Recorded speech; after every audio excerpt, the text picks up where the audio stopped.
That situation in Des Moines was very hard for this year's team to accept. We went to the NCAA tournament expecting to advance, and we didn't. So it's taken some time to kind of just adjust. When the season ends, it ends abruptly, and it does that for everybody.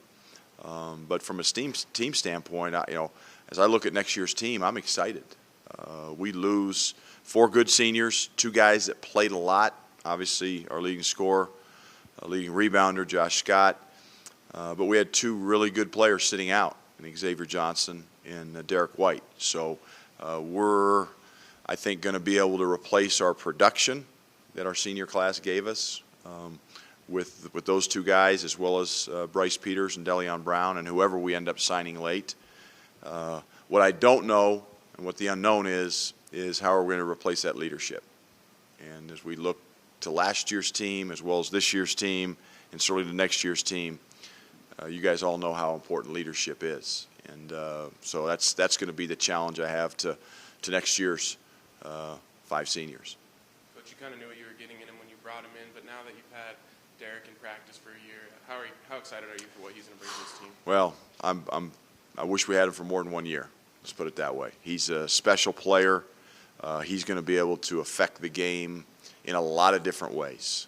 He can score, he can shoot, he can distribute the ball, he can rebound the ball, he can block shots for a guy that's 6'5". Terrific defender. Derek White is going to have a great year next year. There's no question in my mind. And my only wish is we had him for more than 1 year. But we're going to take the year and try to get the most out of it as we can with him as well as the rest of our guys. So he's going to be a terrific addition to this team, and Buff fans are going to really, really enjoy watching him play next year. The 2 freshman guards that are coming in, do Yeah. either of them have the potential to get time at the point as that kind of playmaker and push down next season? Absolutely. I think as I look at our point guard position, you got Dominique Collier, you got Thomas Akiazili, both guys that I think are capable.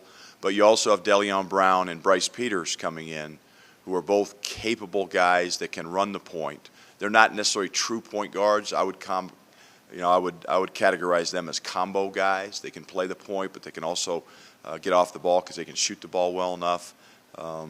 Both have good size and length for that position. So, again, it might be a situation that there's some competition for that spot. Dom will be pushed, there's no question. Those guys are capable coming in and pushing him. And what I would say with those 2 guys, with both DeLeon and Bryce coming in, where they have an opportunity to make an impact is defensively. As I've said this during the season, I said this after the season, I'll say it now, this team never had a perimeter defensive stopper all year long. It never emerged. So can it emerge between now and when we take the floor next year? That's the question. And if I'm DeLeon Brown or if I'm Bryce Peters, I'm coming in saying I'm going to guard, and I'm going to guard anybody and everybody I can. Because if they do that, they'll have a chance to bypass some players in our program in terms of playing time. So that's the challenge. I mean, you look at the UConn game. UConn's 3 leading scorers were their 1, 2s, and 3s. We couldn't stop their guard play when we had to stop their guard play. And we weren't able to do that all year long. Our interior defense was not an issue. Our perimeter defense was an issue all year long. So as we go forward, again, I just throw that challenge out to every one of our players. Ted, maybe you just kind of answered part of this question, but as you watch the NCAA tournament, you see psychologically tough teams moving on, making comebacks, making big plays, that kind of thing. And you guys are always focused from a staff standpoint on working on the entire player. Obviously, you guys are very physically talented players. How do you kind of work on guys becoming mentally tough? What's that process like for you guys? Well, it's a great question, Mark, and it's one that we've got to find the answer to as we move forward. And I don't think we're a mentally weak team. There's a difference between, you can use the adjective of toughness, and then the antithesis of that is softness. I don't think we're a soft team. I don't think we're necessarily a mentally tough team, as tough as we need to be to advance. And so that is done by, again, I think, challenging our guys.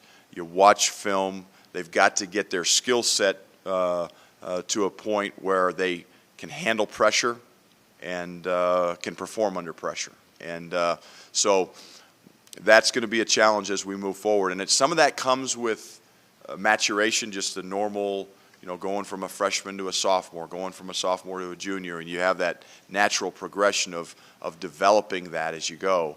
And then some of it comes from the freshmen coming in and pushing and competing, and it happens in practice. It happens in our pickup games.